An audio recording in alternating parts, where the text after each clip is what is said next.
अब आने वाले समय में भारत में एक देश एक चुनाव पर कानून बन सकता है। इसके लिए मोदी सरकार पूरी तरह से तैयार भी हो चुकी है।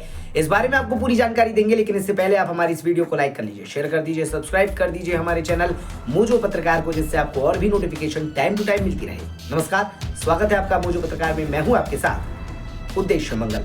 आपको बता दें कि 2029 में संसद और सभी राज्य विधानसभाओं के लिए एक साथ चुनाव कराने की दिशा में सरकार एक कदम और आगे बढ़ाने जा रही है। खबर है कि सरकार 25 नवंबर से शुरू हो रहे संसद के शीतकालीन सत्र के एक राष्ट्र एक चुनाव यानी वन नेशन वन इलेक्शन पर सक्षम बिल पेश कर सकती है। विपक्ष खासकर कांग्रेस से बातचीत करके आम सहमति बनाने के प्रयास के बाद विधेयक पेश किए जाएंगे। महत्वपूर्ण बात यह है कि संवैधानिक संशोधनों को आगे बढ़ाने के लिए विपक्ष और गैर एनडीए दलों के समर्थन की आवश्यकता होगी। सूत्रों ने संकेत दिया कि विधेयकों को रामनाथ कोविंद के नेतृत्व वाली समिति की रिपोर्ट में पेश किया जाएगा। समिति ने वन नेशन वन इलेक्शन की सिफारिश की थी।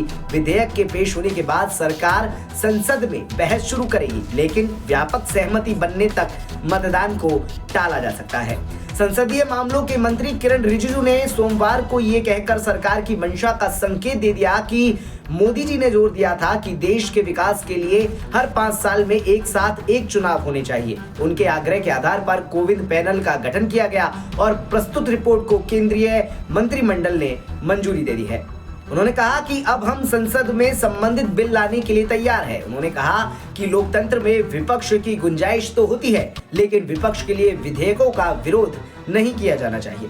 केंद्रीय मंत्री ने कहा कि देश को ये बताने के लिए चर्चा होनी चाहिए कि चुनाव एक साथ क्यों कराए जाने चाहिए। पहले प्रस्तावित संविधान संशोधन विधेयक में अनुच्छेद 83 लोकसभा की अवधि और अनुच्छेद 172 जिसमें राज्य विधानसभाओं की अवधि में संशोधन करके अनुच्छेद 82A के तहत संशोधन की आवश्यकता है।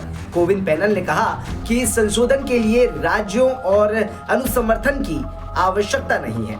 बता दें कि स्थानीय निकायों के चुनावों को आम चुनावों के साथ तालमेल बिठाने के लिए अनुच्छेद 325 में संशोधन करके अनुच्छेद 324A में संवैधानिक संशोधन की आवश्यकता होगी। इसके लिए राज्यों और अनुसमर्थन की आवश्यकता भी होगी। यानी सीधी सी बात यह है कि अब आने वाले समय में देश में एक देश एक चुनाव पर कानून बनाया जा सकता है। खैर, आपको जानकारी कैसी लगी, अपना जवाब हमारे कमेंट बॉक्स में जरूर दीजिएगा। बने रहिए मोजो पत्रकार के साथ। नमस्कार।